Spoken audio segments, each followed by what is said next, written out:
Guys, panoorin natin tong hotel owner na to. Ayan o. Pumasok siya sa kwarto.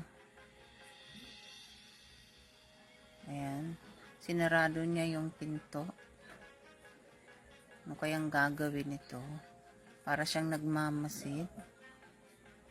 Ayan, may kinuha siyang cellphone. Ayan, nilagay niya dun sa may bintana. Ano kang gagawin nito?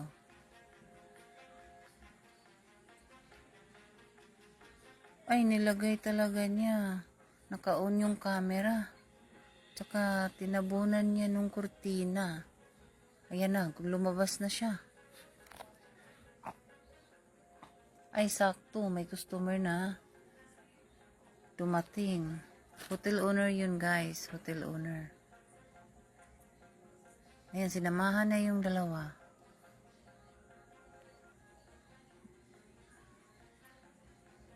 Ayan, tinuro kung saan sila papasok.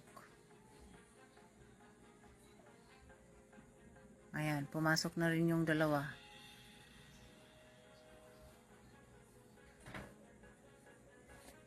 Kayang mangyayari dito sa dalawang to, naku po. Ayan, nakapasok na rin yung dalawa, guys. Ayan, wala talaga silang kamalay-malay na may camera doon.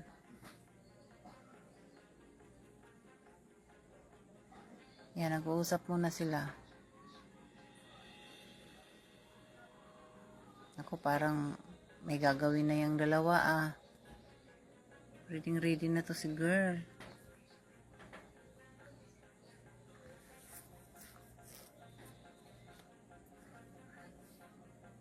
Ay, patay na ang ilaw. Naku. Ayan, tingnan mo. Yung camera, nakatutok dun sa kanilang dalawa. Wala talaga silang kaalam-alam sa mga pangyayari. Naku guys, kaya yung mga mahihilig sa mga ganito, yung magkasintahan na mahilig sa mga hotel-hotel, naku, huwag kayong bigla-bilang papasok sa mga ganyan. Kung papasok man kayo, i-surveillance nyo muna. Tingnan nyo muna kung may mga camera dyan.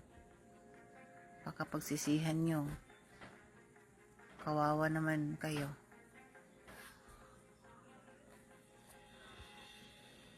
Ayan, siguro kitang-kita talaga yung ginagawa nila, no?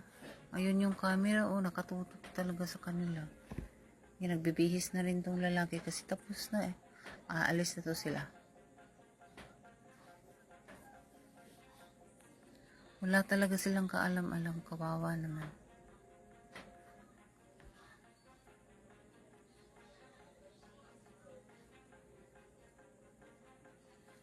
Oh, ay niyakap pa niya si girl. Ayan.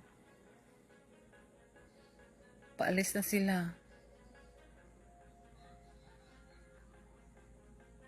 Naku, dumating yung may-ari.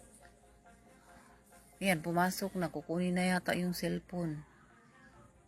Ayan guys, lumabas na yung lalaki. Dala-dala na yung cellphone. Ayan, tinawag pa niya yung lalaki. Sabi niya, panoorin nyo. Yan, pinanood, pinakita sa kanila. Anong laman ng cellphone? Ang video.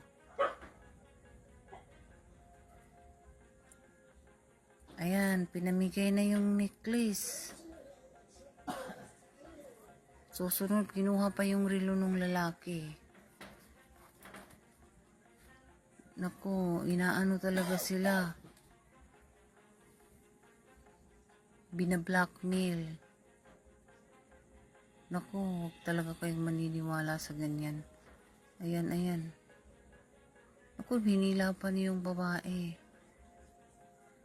Ang sama talaga nitong taong to. Kawawa naman. Ayan. Naku, nagsisisi na. Ayan guys. Huwag talaga kayong basta-basta gagawa ng mga ganyan. Papasok-pasok sa mga ganyan.